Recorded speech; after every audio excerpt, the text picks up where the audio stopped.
Have you ever felt a little nervous or unsure of yourself when talking to someone new? Maybe your heart's racing, maybe your palms get sweaty, and the words just don't want to come out right. Trust me, we've all been there. But guess what? There are ways to boost your confidence and become a smooth-talking social butterfly. In this video, we're going to share some awesome tips and tricks to help you feel more confident when conversing with others.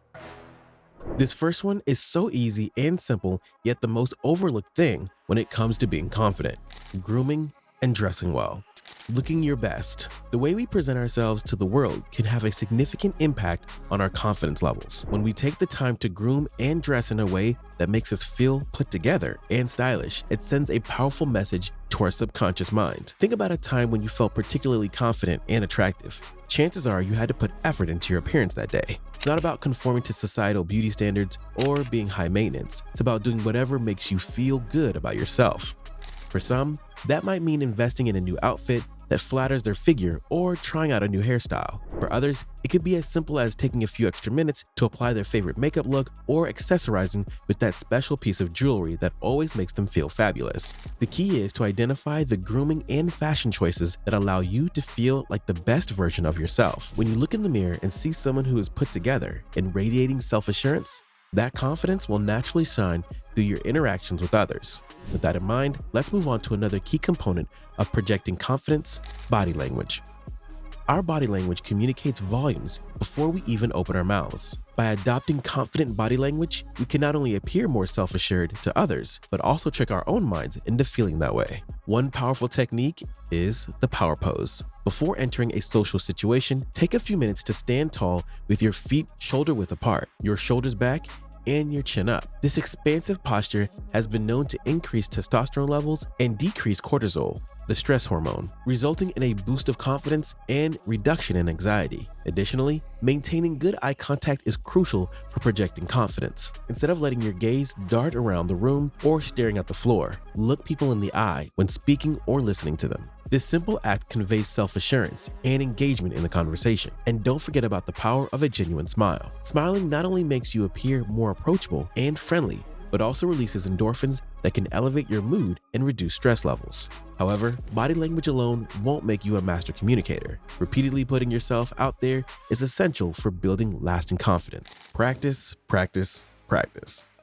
The more you put yourself out there and engage in conversations, the easier and more natural it will become. It's like exercising a muscle. The more you work it, the stronger it gets. Start small if you need to. Strike up a friendly chat with the barista at your local coffee shop, or make an effort to engage your coworkers in casual conversation during breaks. As you become more comfortable in these low-pressure situations, you can gradually work your way up to more challenging social scenarios. It can also be helpful to practice conversational skills with people you already feel at ease with people you already feel at ease around, like close friends or family members. They can provide a safe, judgment-free environment for you to work on maintaining eye contact, asking follow-up questions, or trying out conversation starters.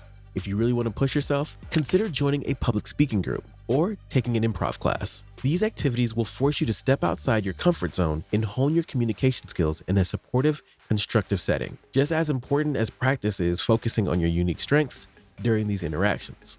Focus on your strengths.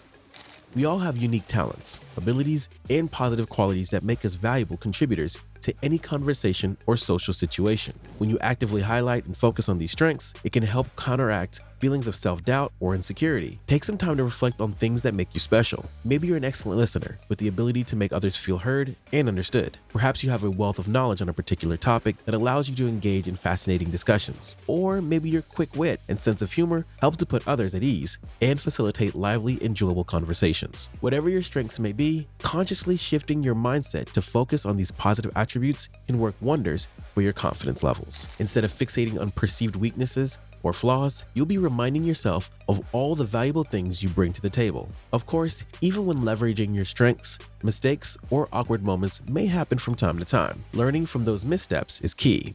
Learn from your mistakes.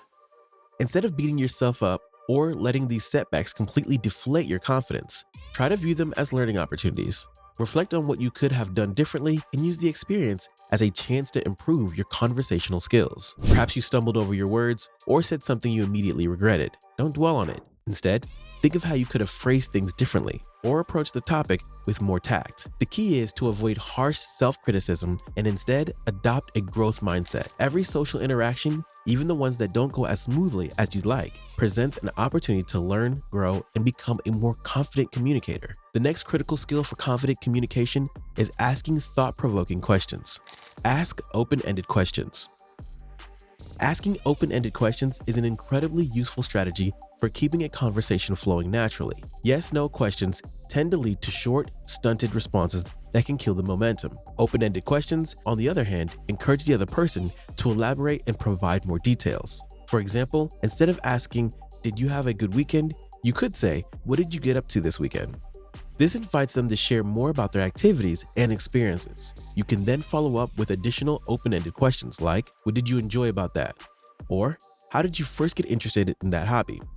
Open-ended questions not only allow you to learn more about the other person, but also take the pressure off you to constantly be the one steering the conversation. As they respond, you can pick up on different threads to explore further or find natural segues into new topics based on what they share. The best open-ended questions start with words like what, how, why, or phrases like "tell me about." Get creative and tailor your questions to the specific person and context. The more you practice, the more adept you'll become at formulating questions that lead to engaging, free-flowing dialogue. Building on that rapport is much easier when you can find common ground. Find common ground. Human beings are hardwired to feel an innate sense of trust and rapport with others who are similar to us in some way. That's why finding common ground is such a powerful tool for building confidence and putting both parties at ease during a conversation. It could be something as simple as discovering you went to the same college, grew up in neighboring towns, or share a mutual friend. Or perhaps you bond over shared interests like playing the guitar, hiking, or watching a certain sports team. Even small areas of overlap can help establish a connection. Once you've identified the commonality, no matter how minor it may seem, don't be afraid to explore it further through follow-up questions and sharing your own related experiences. This allows you to reinforce that sense of camaraderie and give the interaction a more informal, friendly vibe. When two people are able to relate over common ground, the conversational chemistry tends to flow more smoothly. There's less pressure to impress or to frantically search for new topics. However, connecting over shared interests is just one part of the equation. Actively listening is just as crucial. Active listening. Communication is a two-way street, but all too often we get preoccupied with what we're going to say that we fail to actually listen and absorb what the other person is communicating, both verbally and non-verbally. Active listening is the antidote to this bad habit. To be an active listener, you need to be fully present and engaged when the other person is speaking. Maintain steady eye contact to show you're focused, nod occasionally, or use verbal cues like "mm-hmm" or "I see" to validate you're tracking with what they're saying. But the real power of active listening comes from asking follow-up questions. Once they finish making a point, follow up with questions that dig a little deeper like, "What did you mean when you said?"